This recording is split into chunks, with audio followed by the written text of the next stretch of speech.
In this podcast episode, I'm talking about something that is called the 30-minute mile. Now, it came from some years back when I used to coach at a school, and we'll get further into that. But before you guys get into the episode and stuff like that, do me a favor. You want to pay attention to this next part.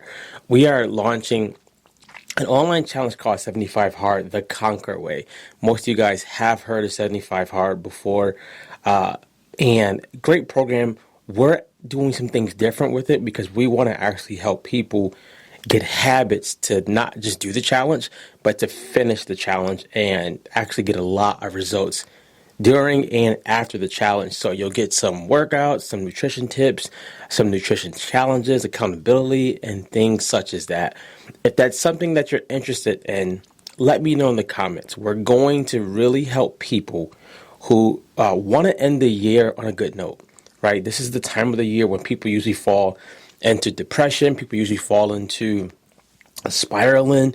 They usually quit fitness around this time. So we're using the 75 Hard Challenge to make your year better, to make the ending of your year so good so that when you start 2025, you're on the right foot. So let's just jump into it, right? The 30-minute mile, tell you about a story when I was coaching at an elementary school. So I used to coach, I used to go to the school, to Cromwell. It was first and second graders, and then it was fourth and fifth graders, and I would coach them in their gym class.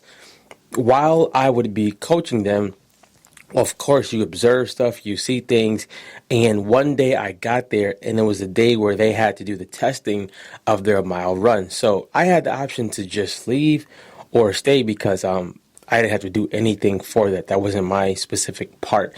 Now, you got kids who are super fast, kids who are not as fast, and then you have this one kid who I'm going to talk about who I love him. So they're gearing up, they're warming up, they're ready to run the mile. You can tell who's ready. The kids who got their sneakers, the kids who got on boots, they're like, we got to do it, so we got to do it. So it's cold outside, right? A little muddy out there, and we get ready to go out. We're going out, we're walking, and I see this kid. Now he's walking, he's chilling, like nothing crazy. They line them up to get ready to start. So they're starting all the kids in this grade at the same time. And 5, 4, 3, 2, 1. They go to start running them out. And I look, the fastest kid, he's taking off. Like he's taking off. Some of the other kids are trying to follow suit, trying to keep up with him. And he's doing his thing. And then I see this kid.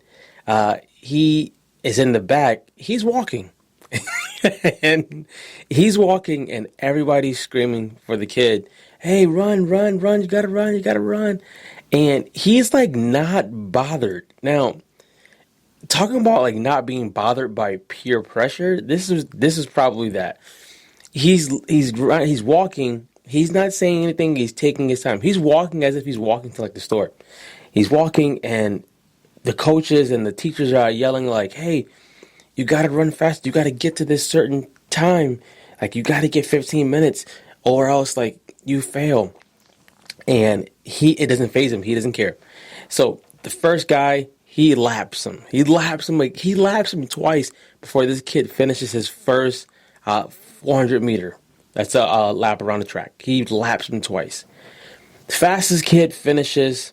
Other kids finish, and it's about maybe like 20 kids left, and they're running, and my man is still walking. He's unbothered. Like the fact that he is this age and he's unbothered by peer pressure is amazing. So everyone's running. This kid is walking. Like the time cap to finish the mile was supposed to be, I think, maybe 13 or 15 minutes for those kids. I don't remember. And he's like on lap 1.5, and it's like 12 minutes. He's walking. He does not care.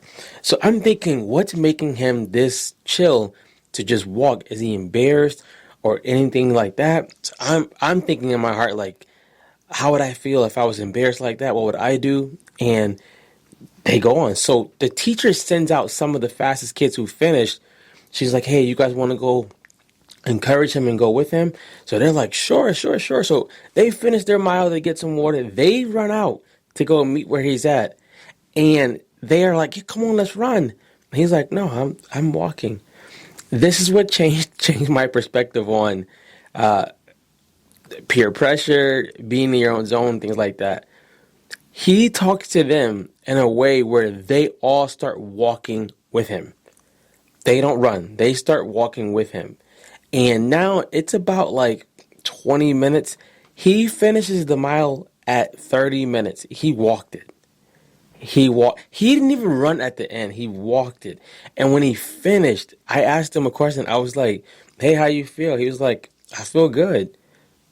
I didn't feel like running like everybody else." Now, for certain people, you may say, "Hey, that's not right because he's gonna grow up and be lazy and things like that." But the thing that got me was everybody in the class respected him, and everybody in the class, when they got to him, they was like, "We're gonna walk and talk too." To give you some thing you can take from it is you cannot be so caught up in what everybody else is doing that you don't do what you know is right for you, or you know what you really want to do. And the fact that he actually finished, he didn't finish in the standard. You guys know how I feel about like standard tests and stuff like that. He didn't finish in the standard test like time frame, but he finished. And the teachers started to say like, maybe this isn't the best way to do it, but we have to because we're in the school system. I'm not going to go on a school rant today. I'm not going to do that. But he finished, and he finished and walked back to the classroom and did what he had to do. We have to become so focused on doing the things that's right for us and doing the things that we feel good about within us that we don't let all the peer pressure and what everybody else is saying and what everybody else is doing control us. He was not bothered that anybody finished faster than him. He wasn't even bothered. He wasn't even bothered that he didn't run. He was like 12 years old and he walked the whole mile. It took him 30 minutes. I gave him a hug after. I was like, man, I applaud you for standing up for what you felt was right. Now, people might look at that like it's a lack of discipline or it's a lack of structure, but who's to say that he's not crushing it in other areas of his life, right? At that age, who's to say he's not doing better? We usually become so concerned about what people are going to say that we start diluting ourselves. We become so focused on, is anybody going to accept me? How are they going to look at me? How are they looking at me?